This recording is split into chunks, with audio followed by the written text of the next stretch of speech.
Hi guys. तो welcome and स्वागत है आप सबका अपने यूट्यूब चैनल में द कैट्स।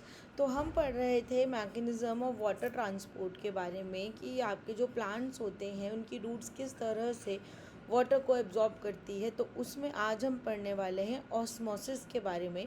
इन ऑस्मोसिस एक ऐसा मेथड, एक ऐसा मैकेनिज़्म है जो काफ़ी ज़्यादा इम्पॉर्टेंट है। ये ह्यूमन बॉडी के लिए भी बहुत ज़्यादा इम्पॉर्टेंट है along with the plant roots. ठीक है। तो सबसे पहले ऑस्मोसिस की अगर हम डेफिनेशन की बात करें तो इसकी डेफिनेशन होती है at osmosis is the movement of water molecules through a semi permeable membrane from a region of higher concentration of water to the region of lower concentration of water. तो जो osmosis होता है यह हमारा water के concentration पे, यानी कि जो हमारा पानी होता है उसके ही कंसंट्रेशन पे वर्क करता है, उसके कंसंट्रेशन पे मूव करता है। ठीक है, ये पानी का ही मूवमेंट है। जहाँ पानी का कंसंट्रेशन कम होता है, ठीक है, वहाँ से पानी का कंसंट्रेशन जहाँ ज़्यादा होता है उसकी तरफ पे ये मूव करता है।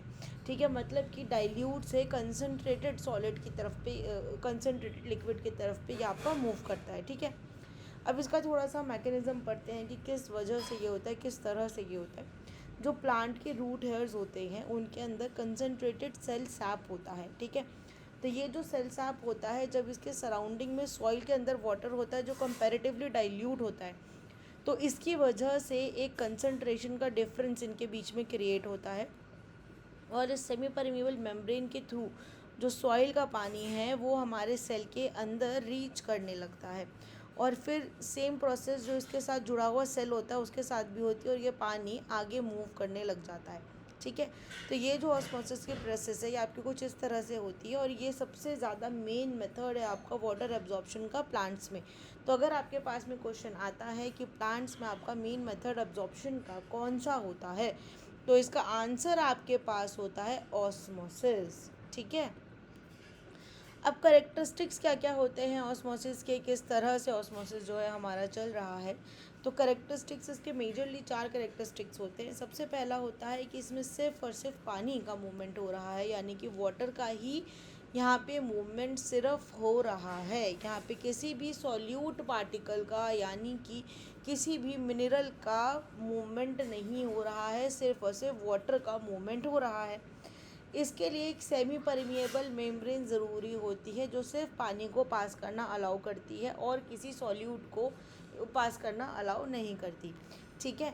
ये एक पैसिव प्रोसेस है, मतलब कि इसमें भी हमारे को एनर्जी का यानी एटीपी का रिक्वायरमेंट नहीं होता। ये बिना एटीपी के आपके कंसंट्रेशन ग्रेडियंट की वजह से मूवमेंट होता है। ठीक है। इसका जो मूवमेंट होता है वो डाइल्यूट सोल्यूशन से कंसंट्रेटेड वाली साइड पे होता है। ठीक है। अब टाइप्स क्या होते हैं इसके। ठीक है। टाइप ऑफ ऑस्मोसिस जो होते हैं, हमारे पास 2 टाइप के ऑस्मोसिस होते हैं। एक होता है एंडो ऑस्मोसिस और एक होता है एक्सो ऑस्मोसिस। ठीक है। एंडो ऑस्मोसिस होता है movement of water into cell. जो ये आप नीचे वाला देख रहे हैं इसमें ये सेल के अंदर पानी का मूवमेंट हो रहा है, इसे हम कहते हैं एंडो ऑस्मोसिस, जिसमें सेल के अंदर पानी जा रहा है और सेल जो होता है वो टर्गिड हो जाता है, यानी कि ऐसे फूल जाता है। ठीक है। जैसे आपने देखा होगा कि मदर्स क्या करते हैं कि वो रात को किशमिश भिगा के रखते हैं। ठीक है। तो सुबह जो किशमिश होती है वो फूल जाती है। तो ऐसा भी इसीलिए होता है क्योंकि जब ये पानी में हमने किशमिश का दाना डाला तो किशमिश के दाने के अंदर में कंसनट्रेटेड शुगर का सल्यूशन है, सिरप है, और बाहर पे डाइल्यूट है पानी। पानी जो बाहर रखा है उसमें कंसनट्रेशन नहीं है ज़्यादा, तो इसलिए ये बाहर से अंदर की तरफ जो है मूव करने लगता है। ठीक है। देन आता है आपका एक्सऑस्मोसिस। एक्सऑस्मोसिस में क्या होता है कि इसमें पानी का जो मूवमेंट होता है वो सेल से बाहर की तरफ होने लग जाता है, यानी कि सेल के बाहर जो कंसंट्रेशन है वो इंक्रीज़ हो जाता है, जिसकी वजह से सेल अपने अंदर का जो पानी है उसे बाहर भेजने लगता है और सेल जो होता है वो फ्लेसिड हो जाता है, यानी कि वो अपनी रिजिडिटी लूज़ कर देता है। ठीक है। वो अपनी रिजिडिटी लूज़ कर देता है और सेल जो होता है वो फ्लेसिड हो जाता है। ठीक है, फ्लेशिड हो जाता है। देन आते हैं हमारे पास में कि हमारे पास टाइप ऑफ सॉल्यूशंस कितने कितने होते हैं। ठीक है। तो टाइप ऑफ सॉल्यूशंस जो होते हैं हमारे पे होता है hypotonic solution, isotonic solution and hypertonic solution. ठीक है। ये सॉल्यूशंस हमें पढ़ना इस समय इसलिए ज़रूरी है क्योंकि इसी के बेसिस पे जो हमारा ऑस्मोसिस की प्रोसेस है वो चलती है, ठीक है। तो जो हमारे हाइपोटोनिक सॉल्यूशन होते हैं, इसमें क्या होता है कि इसमें lower solute concentration than cell sap होता है, यानी कि ये जो मेरा हाइपोटोनिक सॉल्यूशन है, अगर मेरी जो रूट है वो इसके अंदर गई तो मेरे बाहर का कंसंट्रेशन कम होगा एंड रूट के अंदर का कंसंट्रेशन ज़्यादा होगा, जिससे कि रूट के अंदर पानी का मूवमेंट होगा। तो इसीलिए बोल रहा है कि वाटर एंटर्स द सेल।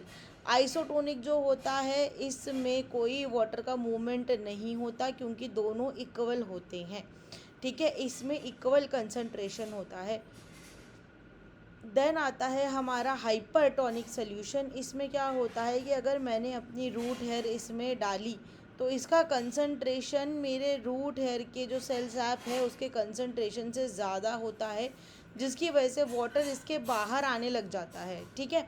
और ये जो रूट्स होती हैं ये रूट्स मर जाती हैं, डैमेज हो जाती हैं, ठीक है। अब इम्पॉर्टेंस क्या है इसकी प्लांट्स के लिए, ये जो हमारा ऑस्मोसिस होता है इसकी इम्पोर्टेंस क्या होती है।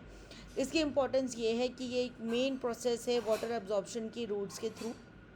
ये सेल्स की टर्गिडिटी मेंटेन करके रखती है, यानी कि उनको ऐसे टर्गिड यानी कि उनको इरेक्ट फॉर्म में, खड़े फॉर्म में रखती है, ठीक है। ट्रांसपोर्ट के लिए हेल्प करती है वाटर के पूरे प्लांट के अंदर, पूरे के पूरे प्लांट में इसी प्रोसेस की वजह से आपको जो पानी है वो पहुंच रहा है। और ये ग्रोथ एंड मेटाबॉलिक एक्टिविटीज़ के लिए बहुत इंपॉर्टेंट प्रोसेस है क्योंकि ये सेल के डायरेक्टली अंदर तक भी आपके पानी को पहुंचा रही है। तो बच्चों, अगर आपको क्लास आज की अच्छी लगी होगी तो please like share and subscribe कीजिएगा। नेक्स्ट क्लास में हम नेक्स्ट टॉपिक के बारे में डिस्कस करेंगे। Thank you so much for your time.